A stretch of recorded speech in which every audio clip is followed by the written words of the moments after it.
Hello, everyone. Wednesday here. Yes, I know it's a new day for the conversation. So be prepared. We might have a few of those coming up every so often. And we are here today with Jay Edwards Holt, who is an author, I believe fantasy fiction, if I'm correct. And can you tell us what got you started in writing? Yeah, absolutely. I really did. I really started doing a lot of writing in elementary school. Actually, just I fell in love with it pretty early on. I did a lot of it through my school years, and um, you know, in and after college, I kind of forgot about it a little bit, and then just a few years ago, I decided to pick it up again, and I just remembered how much I loved it, and I've been publishing books ever since. How many books do you have out? Let's see, I'm about to publish my 10th work of fiction. Very nice. And from what I read a little bit about your bio, is a lot of these books you like put a message in. Yeah, yeah, they all have sort of subtle messages and meanings in them. hmm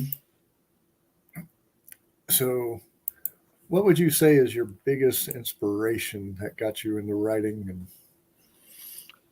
I've always loved, reading stories and just love the way that stories go and everything. And I just always wanted to write stories of my own, and so I just decided to go ahead and start doing it.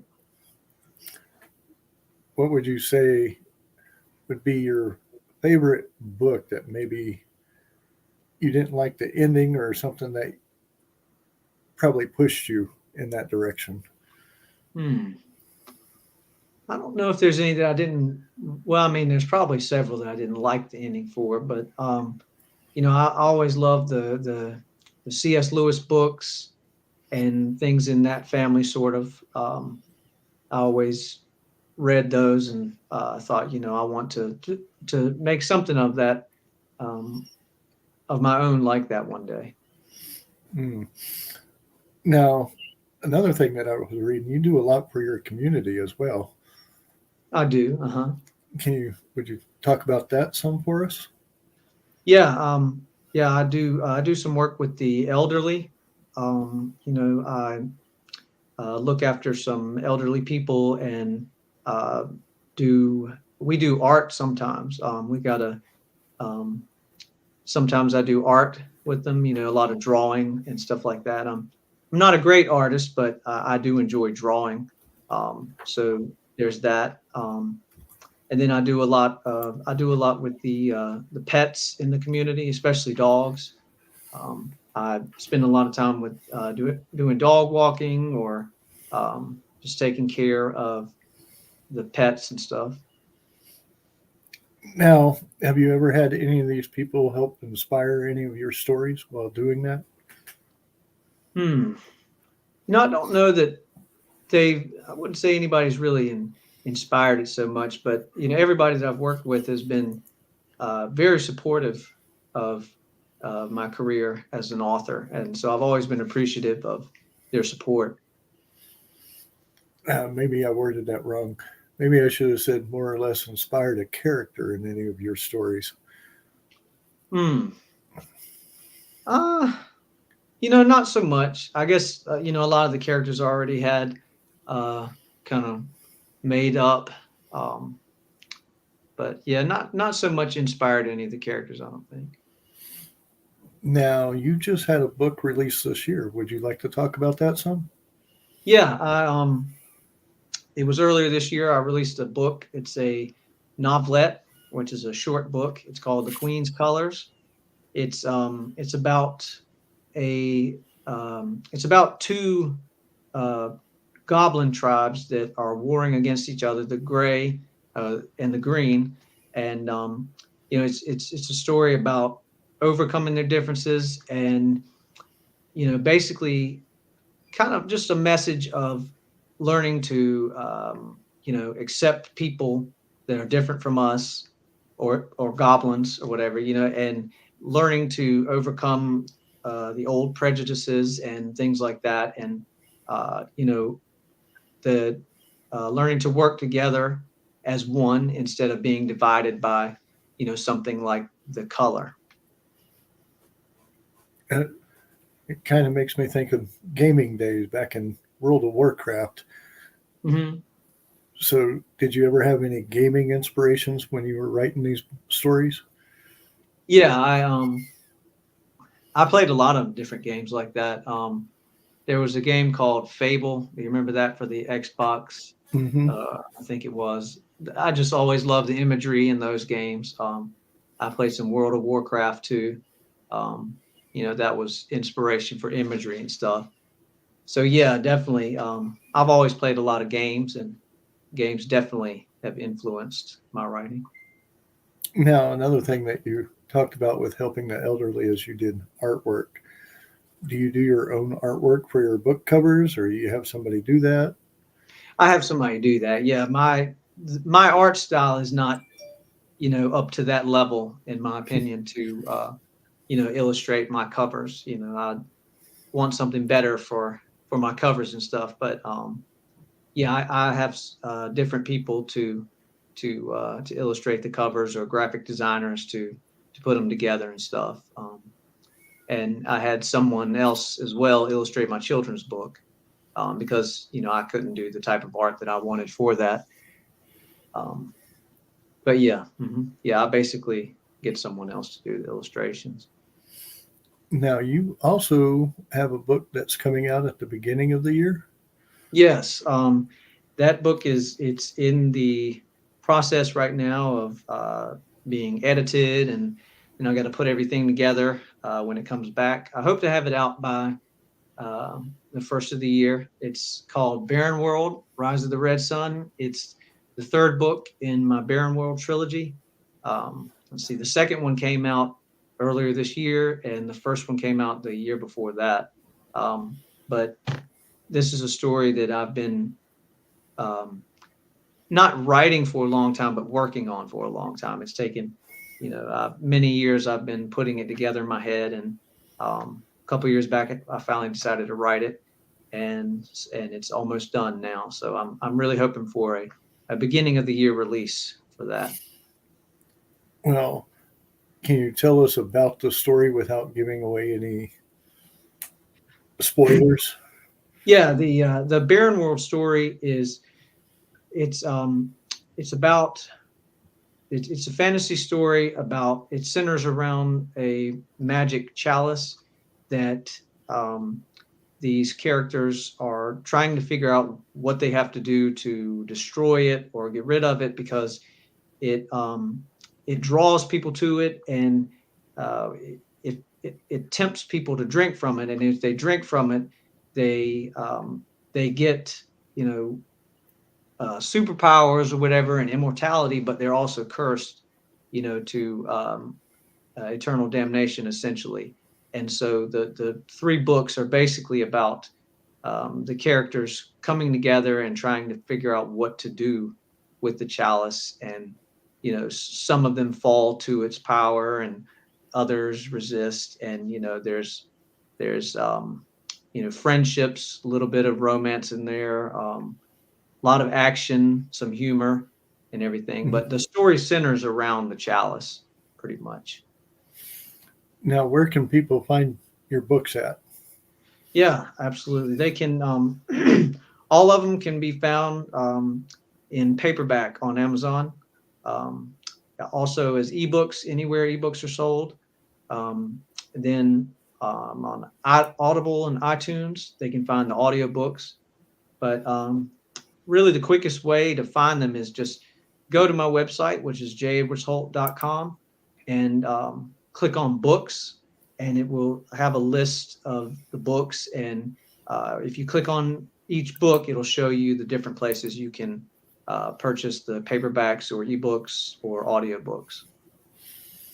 Now, what if they wanted a signed copy by you? Signed copy. Yeah, they can.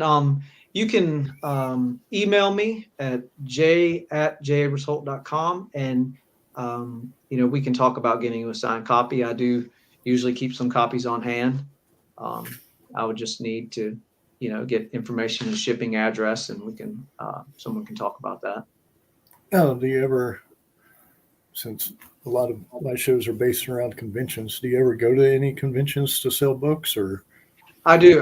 I've been to two conventions this year. I went to Wake Forest Comic Con back in the summer, and then at the end of September, I went to the Heartland Book Festival in Kentucky and sold several books there.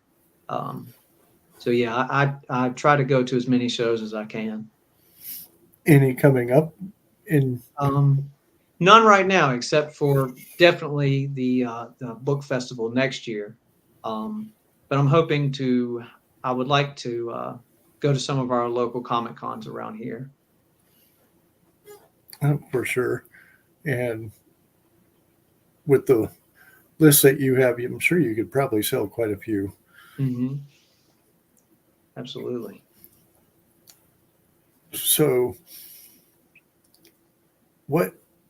trying to think, what would you say is your favorite book out of all of them that you've done? That's hard. I always feel like maybe the one I'm working on is my favorite at the time, but um, at the same time, there's always something special about the first one that you wrote, Mm-hmm. because it's your first one, and it's your baby and all that, and so there's something special about that first one. It always is. But really, I always feel like the one I'm enjoying the most is the one I'm writing at the time. Well, I will say I have to agree. The first one is definitely the baby of it. It's like it's Hmm. what got you started, and it's like you don't even want to change it, but you have to fix it up if you've done anything wrong just to make it a little bit better. Right. Yeah, it's interesting to look back at the first one and kind of see how you've grown since you've written it. I think. Now, I was reading that you have a joy for comic books. Apt to ask the question which starts many debates: Marvel or DC?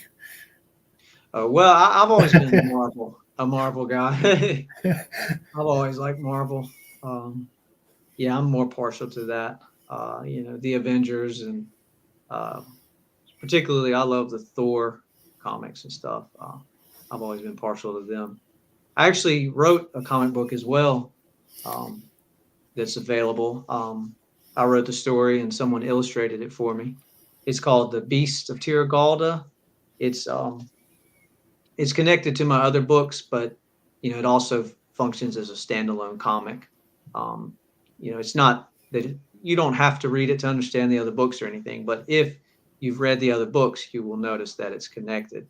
Um, but yeah, that was a fun process doing that. It was a lot of work, but it was a fun process.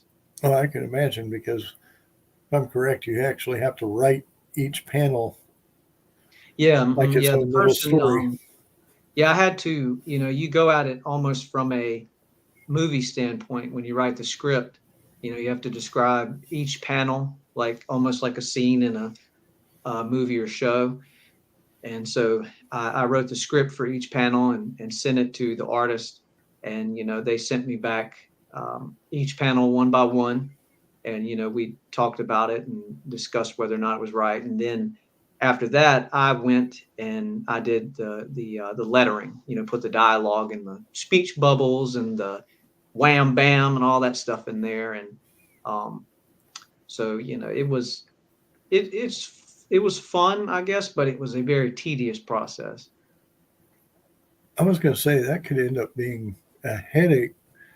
How long? Yeah. How long did that take? Because you were doing it panel by panel, Mm. and usually comic books are about 22 pages. Yeah, this one, I think it's about 20 some pages. It's not a long graphic novel or anything, but it's I want to say it took mm, the better part of a year, probably from beginning to end. Um, yeah, probably the better part of a year. Um, and I would do more, but it was a very tedious process. So I just haven't done any more of those recently. Can they get the comic book on your website? Yeah, you can. When you click on books, you can scroll down and you'll see the Beast of Tiragalda. It's on there, and it'll take you to the websites where you can buy it. Sweet. I know several that might jump on that. Now, is there any words of wisdom that you would have for any inspiring writers? Yeah, I always tell people to go ahead and go for it. Go ahead and start writing what you want to write. Don't wait till tomorrow. Don't keep putting it off. Just write it, and it's probably not going to be good at first, but you can fix it later. Um, and you just go ahead and write, and go ahead and chase that dream, and the sky's the limit. Well, thank you. And those are actually good words, people. Listen to that. But I do want to thank you for being on our show. We enjoyed Absolutely. having you. Enjoyed having you. And hopefully, maybe we'll see each other at a convention before long. Yeah, absolutely. But for everybody, I will be back Amy will be here tomorrow for the conversation with Mark Leslie. And then we'll be here on Saturday for the Con Hour with Marlene Sharp. So until then, everyone, adio.